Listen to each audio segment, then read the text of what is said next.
बागेश्वर धाम बाबा आखिर कौन है ये? इनकी इतनी फैन फॉलोइंग कैसे बढ़ गई? कहीं ये सब ढोंग तो नहीं? कहीं ये कोई साजिश तो नहीं जो एक बाबा का मुक्ता पहने लोगों को एक झूठी दुनिया दिखा रही हो? पर कुछ भी कहना उचित या अनुचित तभी हो सकता है जब उसके बारे में सारे तथ्यों को जाना जा चुका हो। बाबा के बारे में सुनते ही सबसे पहले आपके दिमाग में क्या आता है? किसी भी बाबा की बात होती है तो हमेशा दो मत होते हैं, एक मत उनके हित में और एक मत उनके खिलाफ, जो कि ढोंग से भी जाना जाता है। ऐसे ही आजकल सुर्खियों में बाबा बागेश्वर धाम भी चढ़े हुए हैं। लेकिन कहीं ना कहीं बहुत से लोगों को बाबा की सारी बातें ढोंग लगती हैं। लेकिन यह भी कहना गलत नहीं होगा क्योंकि जनाब ये कलयुग है, यहाँ लोग फेम और पैसे के लिए कुछ भी कर सकते हैं। इसका अंदाजा आप बाबा आसाराम और राम रहीम से भी लगा सकते हैं। बाबा बागेश्वर धाम के बारे में हम पहली वीडियो में भी बात कर चुके हैं, तो चलिए आज फिर इनका पर्चा खोलते हैं और इनके बारे में गहराई से जानते हैं। तो नमस्कार दोस्तों, आशा करता हूँ आप सब स्वस्थ होंगे। बाबा बागेश्वर धाम आजकल जाने माने लोगों में गिने जाते हैं। इनका नाम धीरेन्द्र कृष्णा शास्त्री है, जिन्हें बागेश्वर धाम सरकार के नाम से जाना जाता है। इनके बारे में बात करने से पहले मैं आपको बता दूं कि कई जगह तो बाबा की फैन फॉलोइंग बहुत ज्यादा है, लेकिन कई जगह लोग इनके खिलाफ हैं। कुछ लोगों का सोचना है कि ये मैजिक या ज्ञान के नाम पर लोगों को बेवकूफ बनाते हैं, पर कुछ ऐसी बातें भी हैं जिसको सुनने और देखने के बाद में ये सारी चीजें ढोंग लगती हैं।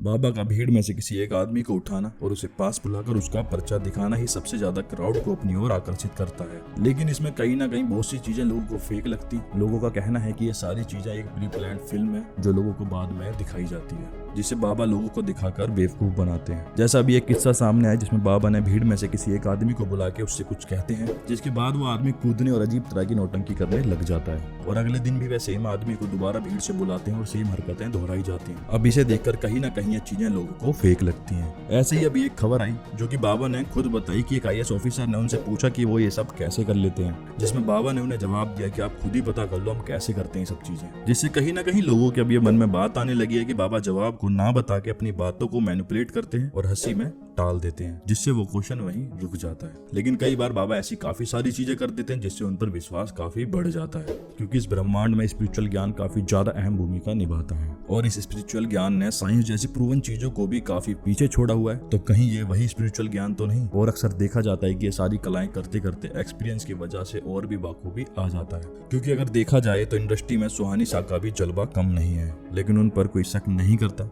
उल्टा उनकी इस कला को अप्रिशिएट किया जाता है क्योंकि वह स्पिरिचुअलिटी का जिक्र अपने मैजिक में नहीं करती। परंतु किसी भी कंक्लूजन पर पहुंचने से पहले उसके बारे में ठोस सबूत होना बहुत ज्यादा जरूरी है। बाबा की फैन फॉलोइंग बहुत ज्यादा है क्योंकि कहीं ना कहीं आजकल जैसे सिनेरियो में लोगों के दिलों में बहुत इनसिक्योरिटी जैसी चीजें हैं, जिसकी वजह से सभी के अंदर कोई ना कोई स्पिरिचुअल या रिलीजन फीलिंग जरूर है। और देखा जाए तो ये बाबा स्पिरिचुअलिटी के साथ कनेक्ट करके पर्चा निकालते हैं, जिसकी वजह से काफी लोग इन पर विश्वास करते हैं। वहीं अगर इसका दूसरा पहलू देखा जाए तो अतीत में भी बहुत से बाबा एक्सपोज हुए, जिस वजह से भी किसी पर विश्वास करना लोगों के लिए थोड़ा मुश्किल है।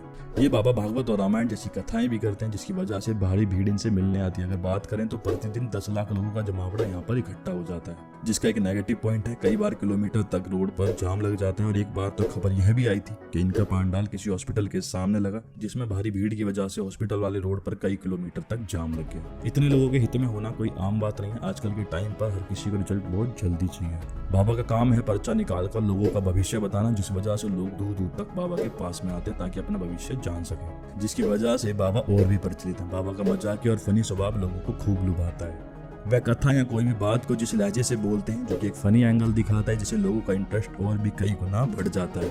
आजकल के टाइम पर रिलीजन को लेकर काफी कंट्रोवर्सीज चलती रहती है, लेकिन बाबा का योगदान भी उसमें कम नहीं है। इनकी बातों में हिंदूवाद को लेकर बहुत चर्चा रहती है और ये हिंदू राष्ट्र बनाने के लिए अपनी बातों से पूरा योगदान देते हैं, जिस वजह से बहुत सारा क्राउड इनको फॉलो करता है, जो कि कुछ लोगों के लिए तो बहुत अच्छी बात है, लेकिन वहीं कुछ लोग इससे परेशान हो जाते हैं। अब जाहिर सी बात है, जहाँ पर रिलीजन को लेकर बात होगी वहाँ पर विवाद बने बिगर बात कैसे खत्म हो सकती है। इनकी कुछ टिप्पणी पर बहुत से लोगों ने नाराजगी भी दिखाई और बहुत बार बाबा को धमकी भी मिली, लेकिन उसी जगह उनके सपोर्टर की भी कोई कमी नहीं है। आई नो सबके विचार अलग अलग होंगे, पर कई लोग इनकी सच्चाई ढूंढने में लगे हैं। अब क्या पता कौन सच है या कौन झूठ।